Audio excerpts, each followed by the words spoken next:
Hello everybody and welcome. My name is Laigha, also known as the Accessible Media Maven. On this channel we talk about chronic illness, disability, Reddit, because you guys like that. And also I talk about things that I should really tell my therapist, but I can't take time off for therapy. I have other medical conditions that take up all of my sick time. I was recently going through my comment section and I saw a comment on my Ozempic video talking about that I was so obsessed with being worried about having side effects on not Ozempic but Mounjaro. I have a really bad habit of saying them interchangeably because everyone knows what Ozempic is. Not as many people know what Mounjaro is, although if you are in the GLP-1 space, you know what Mounjaro is. It really got me thinking about a different topic, which is my eating lately. It's been a long time since I've done an eating disorder update video. Honestly, I think that it's probably been since I went to eating disorder recovery, which was like 2 years ago. And well, it's not been great. So I want to take this video to kind of talk about why I binge eat, or at least some theories that my mom and my dad and I have come up with over the last month. This was not a sitting down and saying, Laigha, why do you do this? This was a combination of conversation that I had with my dad when we were coming back from Walmart one day, and a conversation that I had with my mom yesterday. I guess that all of this thinking about it, like coming to the forefront of my mind, really comes from 2 nights ago. I have been having this problem. Well, I've been binging, but I've been binging like at lunch, and then I don't want to eat at dinner, and then I can't take my medicine because I'm on a new medicine that you have to eat with. And I honestly was just like, I can't eat. But it didn't occur to me that, like, oh, well, your stomach is probably full. You can still take it. I was not on my medicine. And this is a medicine that if you don't take it, you'll feel it right away.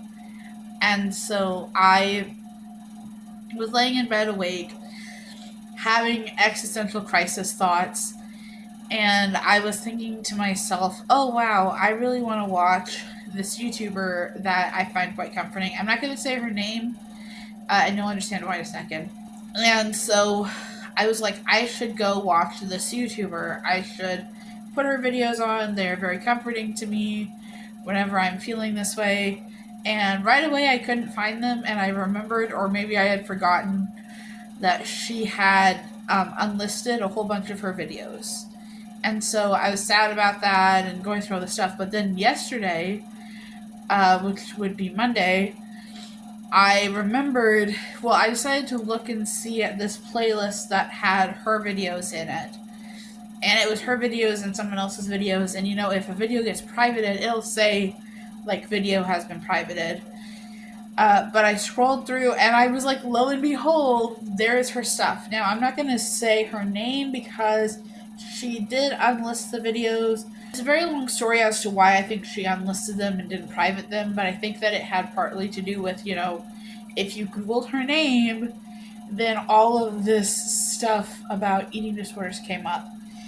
And she is a professional, and I think that, because now if you Google her name, you see all of her professional working stuff, so I think that she just didn't want her name to be so heavily associated with mental health.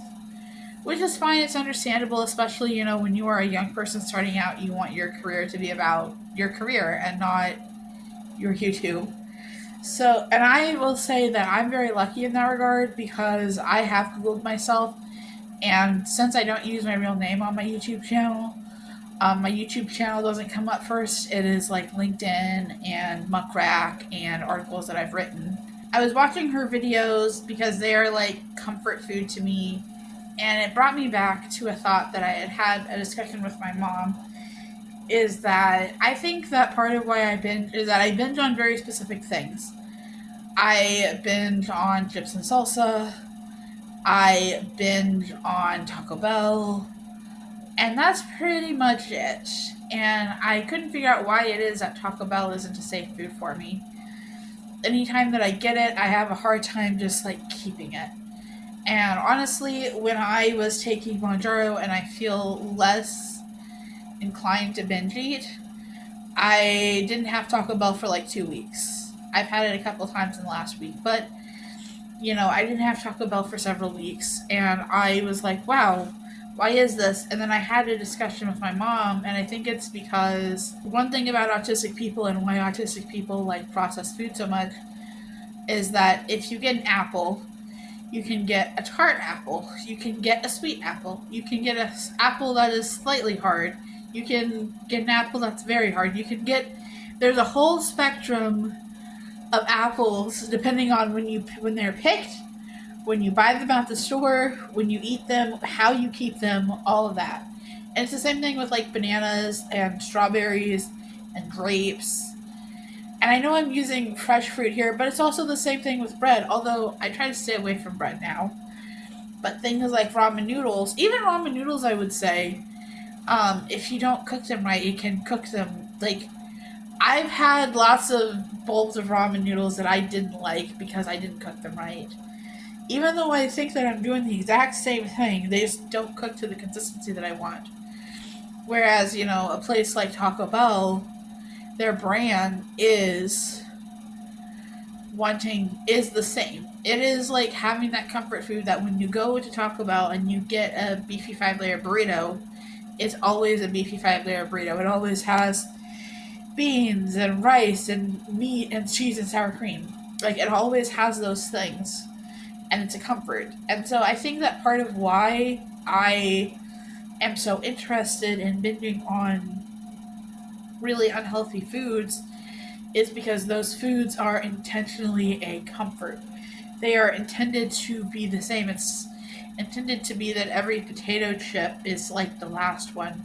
Every bite of salsa is like the previous bite. Growing up, I had a lot, I don't want to get into it too much, but I had a lot of relationships and situations that could be different from time to time. So, one time this relationship could be normal and loving and healthy, and I mean like familial friendships, all of that, not romantic stuff. We're not going to get into romantic stuff.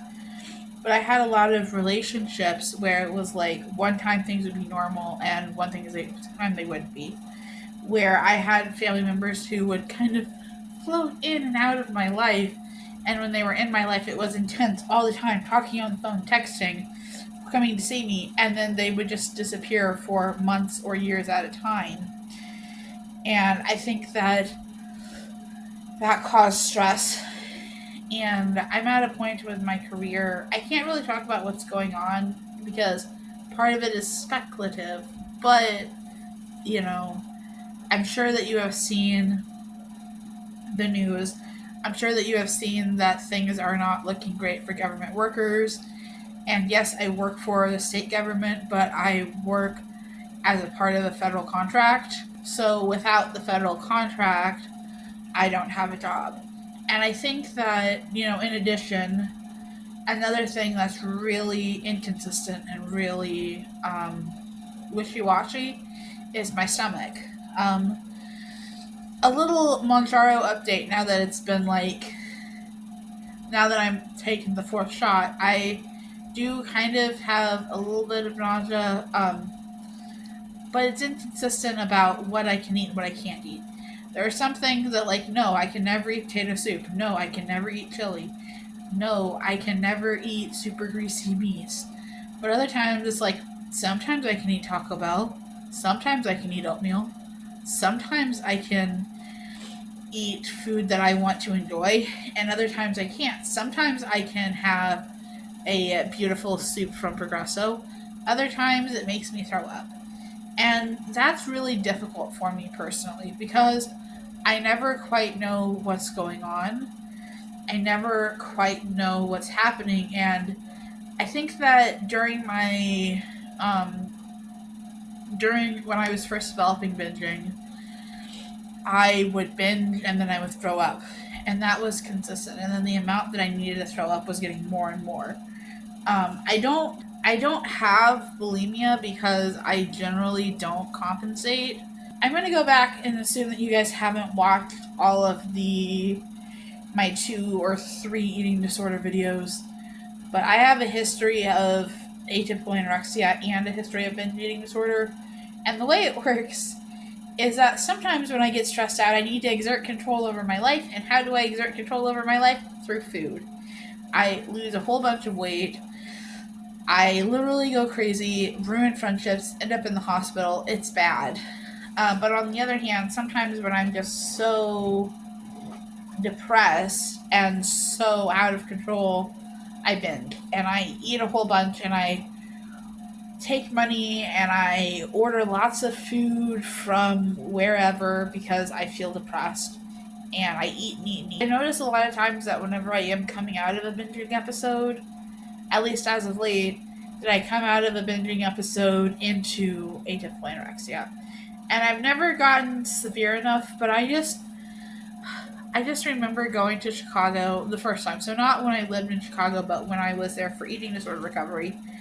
And I was not in a recovery-focused mindset. I wanted to stop binging, but I didn't want to heal my relationship with food. And I think that it's really hurt me in the long run that I didn't do such a good job. And I know that you're going to say, why don't you just go back? And the answer is that it is complicated. Going back is complicated because I owe, I don't want to get into it, but I can't really just go back. And not only can I not just go back, I can't really, I can't get help. And I guess that this has been the theme of the last 4 or 5 months is that my therapist quit, not because of me, but he stopped booking therapy sessions with the service that I was using. And the service that I was using is the online thing that you get when you go to school. Our school has telehealth. And it was just that none of the other sessions lined up with what I needed. They're all during the day, which is great for a student, but kind of shitty for a working professional.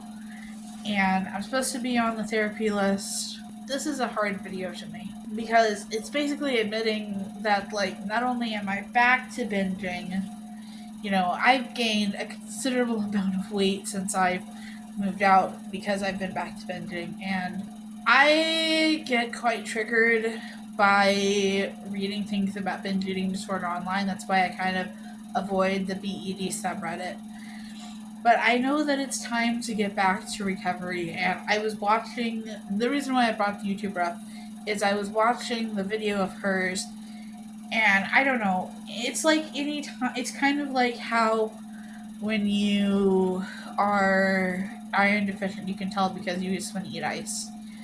And it's whenever my mental health is doing really badly, all I want to do is watch these videos. And I think that part of it is that I just do feel so out of control, I can't control whether my job exists.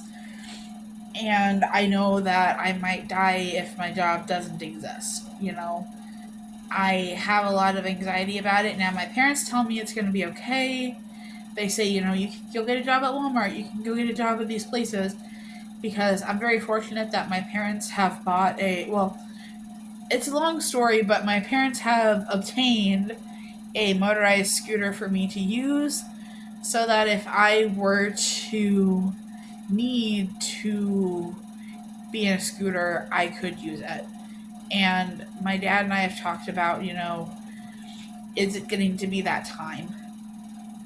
And we kind of agreed that if I lose my job where I'm working now, that I will go work at a grocery store and use the scooter full-time while I'm at work, the same way that I use my walker full-time while I'm at work now. And I think that that's a good option, but I think that, honestly, I just feel so stressed and overwhelmed by the concept of potentially not having a job, not having this job that I work for. School is getting hard. Life is getting hard. All I want to do is lay in bed and play. I was about to say Farmville. No, it's not Farmville. It's Heyday. But, all I want to do is lay in bed and play Heyday. And binging has been a part of that. So I'm really hopeful, though, because Mounjaro does seem to be a good treatment for binge eating disorder. I just have to get off the scale. I just have to ignore the fact that I want to lose weight and focus on what it can do for my mental health away from losing weight. You know, what it can do for my diabetes away from losing weight. So I guess that this was just a really long update video to say, like, yeah, my mental health is not good, my eating disorders are not good, but I'm working on recovery. Recovery is hard, you will fail, and you will get back up, and that's a part of it. And I think that sometimes it feels exhausting to know that you're gonna fail, but I do know that it's possible to heal your relationship with food because, like, the YouTuber, I think that part of why she was able to unlist all of her videos is that she was ready to move on. And if you can move on from almost dying from anorexia, I think that I can move on from almost dying from binge eating disorder. Oh boy, I guess I've never told you guys that I almost died from binging. Yeah, I remember. I don't even remember. I don't know. I'll make some more eating disorder themed videos for you guys shortly. I realized that I promised you a part 3 to my eating disorder vlogs, and I never did the part 3, so maybe I'll do that for next week. We'll see. All right, bye guys.